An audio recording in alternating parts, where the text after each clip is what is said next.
Je passe la parole à Vanessa Duhamel sur la 286, c'est-à-dire les crédits décentralisés, les actions vis-à-vis des quartiers. Madame Duhamel, vous pouvez y aller.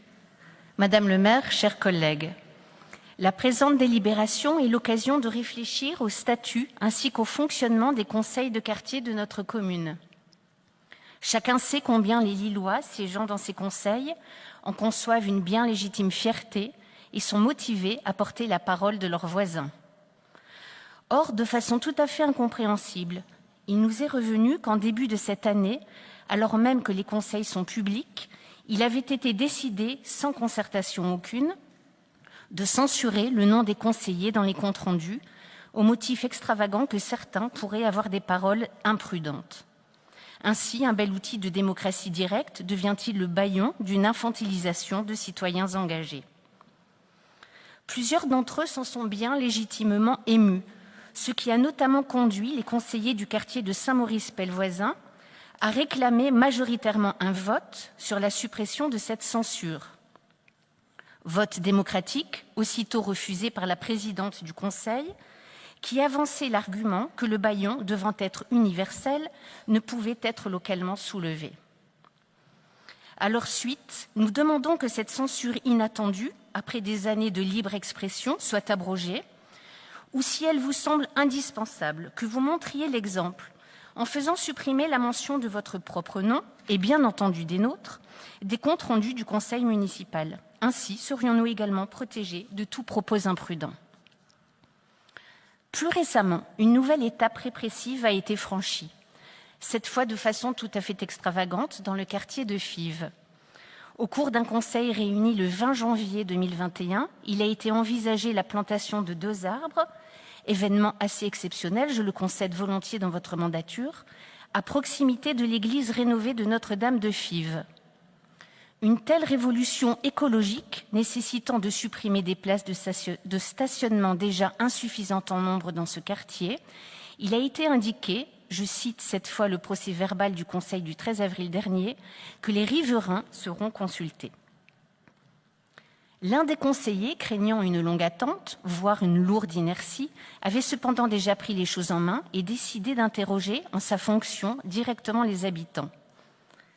Afin d'attester de la réalité de son entreprise, il a confectionné un questionnaire sur lequel il a cru pouvoir apposer le logo de notre commune à côté de celui de notre groupe.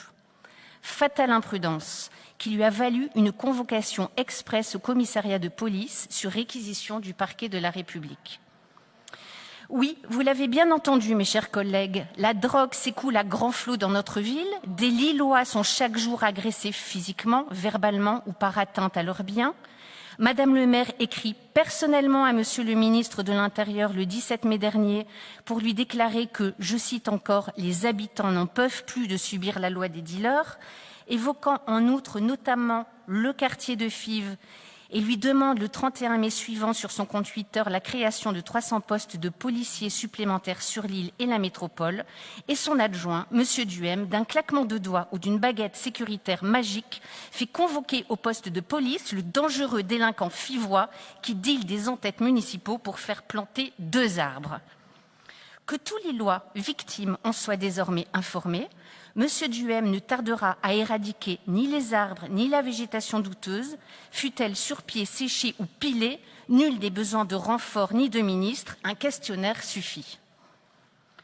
Au-delà de cette triste bouffonnerie, un aussi triste constat s'impose. Rien n'est entrepris, et bien au contraire pour irriguer notre démocratie directe et valoriser ses acteurs.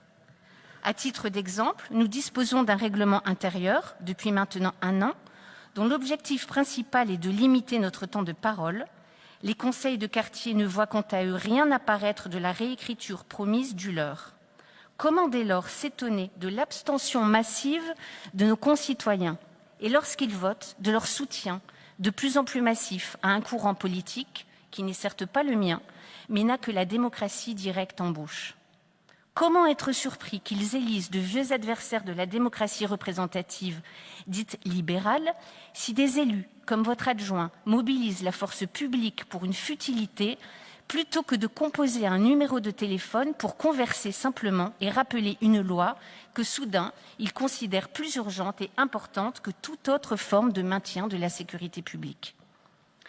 En marge de la démocratie illibérale qu'impose nombre de vos élus, il doit exister, Duhamel, comme en toute chose, une voie médiane, celle d'institutions transparentes et démocratiques dont le conseil de quartier pourrait et devrait être le premier harmonieux échelon. Notre groupe vous appelle à en prendre conscience, élaborer le nouveau règlement intérieur annoncé, restituer aux conseillers la propriété de leur nom et établir enfin une charte de bon fonctionnement qui en ferait un outil précieux en ces temps de désespérance. Des actes constructifs plutôt que de censure et répression. Je vous remercie.